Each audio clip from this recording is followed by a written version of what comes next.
بسم اللہ الرحمن الرحیم۔ السلام علیکم ورحمۃ اللہ وبرکاتہ۔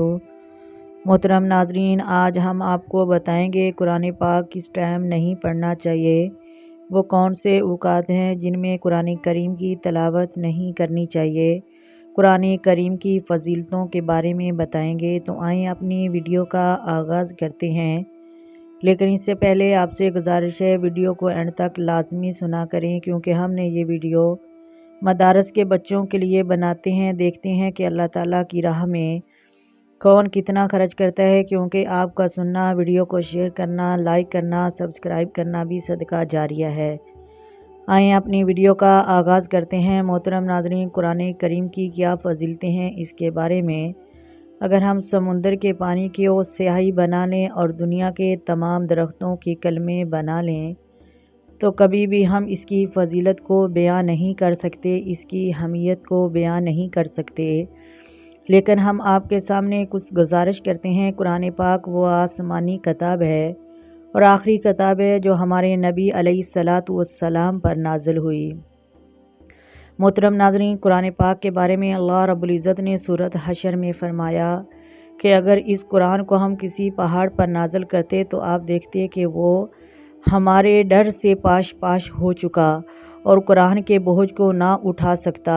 اور پھر دوسرے مقام پر سورۃ نشرہ میں بیان فرمایا، الم نشرح لک صدرک، کہ محبوب کیا ہم نے آپ کے سینے کو بڑا نہ بنایا، یعنی اس کے اندر قرآن کو اتارا۔ ناظرین، قرآن کریم اللہ تبارک و تعالیٰ کی آسمانی نورانی کتاب ہے، اس کی بڑی اہمیت ہے۔ حدیث مبارکہ میں مشکوٰۃ المصحابہ میں نبی کریم صلی اللہ علیہ وآلہ وسلم نے فرمایا، تم میں سے بہتر وہ ہے جو قرآن پاک سیکھے اور سکھائے۔ اور نبی کریم صلی اللہ علیہ وآلہ وسلم نے ایک اور حدیث مبارکہ میں فرمایا، قرآن کریم کا ایک حرف پڑھنے سے 30 نیکیاں ملتی ہیں۔ محترم ناظرین، الف لام میم ایک حرف نہیں بلکہ الف لام میم یہ 3 الگ الگ حرف ہیں، ان میں سے ہر ایک کے بدلے 30 نیکیاں ملیں گی۔ تو ناظرین سوچیں، مکمل قرآن پاک پڑھنے سے کتنی نیکیاں ملیں گی۔ لیکن کچھ لوگ ایسے ہوتے ہیں کہ وہ اتنی جلدی پڑھتے ہیں، کسی بات کی سمجھ نہیں آتی اور پڑھتے ہی چلے جاتے ہیں۔ ان کا مقصد صرف قرآن پاک مکمل کرنا ہوتا ہے۔ محترم ناظرین، قرآن پاک میں رمضان کا ذکر آیا ہے اور رمضان کی بڑی فضیلتیں ہیں۔ اسی طرح قرآن پاک میں رمضان اترا اور رمضان قرآن پاک میں اترا، اور قرآن رمضان میں اترا، ان دونوں کا آپس میں بہت ہی ریلیشن ہے۔ اگر ہم عام اوقات میں، عام مہینوں میں قرآن پاک پڑھتے ہیں تو ہمیں 30 نیکیاں ایک حرف کے بدلے ملتی ہیں، لیکن جب رمضان کا مہینہ آتا ہے ہر عبادت کا ثواب دگنا کر دیا جاتا ہے۔ تو سوچیں قرآن کا ثواب کتنا کیا جائے گا، مطلب ایک حرف کے بدلے 60 نیکیاں، صرف 60 نیکیاں ہی نہیں بلکہ ان 60 نیکیوں کو اللہ تعالیٰ 10 گنا زیادہ بڑھا دیتا ہے رمضان کی بدولت۔ لیکن محترم ناظرین، آپ کو پتہ ہے کہ جب بندہ ماہ رمضان میں بس یہ مقصد رکھ کے پڑھا چلتا جائے کہ میں نے قرآن کریم مکمل کرنے ہیں، میں نے 20 مکمل کرنے ہیں، 10 کرنے ہیں، 30 کرنے ہیں، 5 کرنے ہیں، محترم ناظرین ان نیکیوں کے ثواب کی بجائے ہمیں گناہ ملتا ہے۔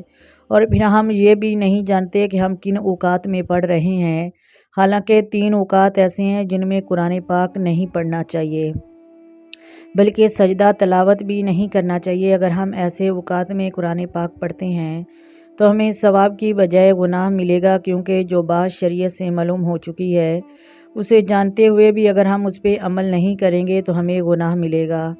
تو آئیں ہم آپ کو ان 3 اوقات کے بارے میں بتاتے ہیں جن میں قرآن پاک نہیں پڑھتے۔ نمبر 1، صبح طلوع ہونے کا وقت، یعنی جب سورج طلوع ہو رہا ہوتا ہے اس وقت 15-20 منٹ کا وقت ہوتا ہے۔ تب تلاوت قرآن پاک نہیں کرنی چاہیے، یہ مکروہ وقت ہوتا ہے۔ نمبر 2، زوال کا وقت، دوپہر 12 بجے کا وقت، یہ بھی تقریباً 15-20 منٹ کا وقت ہوتا ہے، اس میں بھی تلاوت قرآن پاک نہیں کرنی چاہیے۔ نمبر 3، غروب آفتاب سے 15-20 منٹ پہلے کا وقت یہ بھی مکروہ وقت ہے، اس میں بھی تلاوت نہیں کرنی چاہیے، کیونکہ محترم ناظرین یہ وقت کفار کے سجدے کرنے کا وقت ہے۔ وہ اپنے بتوں کو سجدہ کرتے ہیں، جس طرح بھی انہوں نے اپنے خدا بنائے ہیں انہیں سجدہ وغیرہ کرتے ہیں۔ نبی کریم نے مشابہت کی وجہ سے سجدہ تلاوت، سجدہ شکر اور قرآن پاک کی تلاوت کو منع فرمایا، مکروہ فرمایا، اس ٹائم نہیں کرنا چاہیے۔ اگر پڑھ لیا تو کوئی حرج نہیں، لیکن نہ پڑھنا زیادہ بہتر ہے۔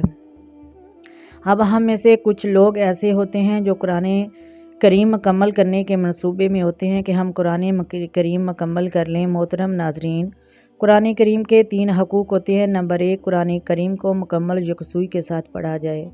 نمبر 2، قرآن کریم کے معنی کو سمجھا جائے۔ نمبر 3، قرآن مجید کے معنی پر اور اس کے احکام پر عمل کیا جائے، نہ کہ صرف پڑھا ہی جائے اور پڑھتے پڑھتے اتنی جلدی کریں کہ ہمارے منہ سے زیر زبر کی بھی غلطی ہوتی ہو اور قرآن کریم کے پڑھتے ہوئے کی بھی سمجھ نہ آئے۔ ایسا پڑھنے والا گنہگار ہوگا۔ قرآن کریم کو مکمل تجوید کے ساتھ اور یکسوئی کے ساتھ پڑھنا چاہیے۔ میری اللہ تعالیٰ سے دعا ہے، اللہ تعالیٰ ہم سب کو احکام شریعت پر عمل کرنے والا بنائے، دین کی سمجھ بوجھ عطا فرمائے۔